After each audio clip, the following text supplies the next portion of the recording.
Msanii maarufu alikuwa anaitwa Agnes Masogange. Mtoto wake ni huyu hapa. Huyu ndio mtoto wa Agnes Masogange. Wengi mko mnapata kwenye habari ya nini. Wakati huo mkuu wa mkoa wa Mbeya alikuwa ni Amos Gabriel Makalla.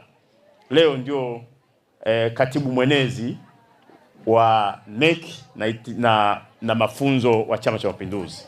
Kwa nini nimeanzia hapa? Maisha hayachelewi. Wakati Mheshimiwa Makalla anasema tutafanya nini juu ya huyu mtoto, mimi nikasema nina jibu la kufanya.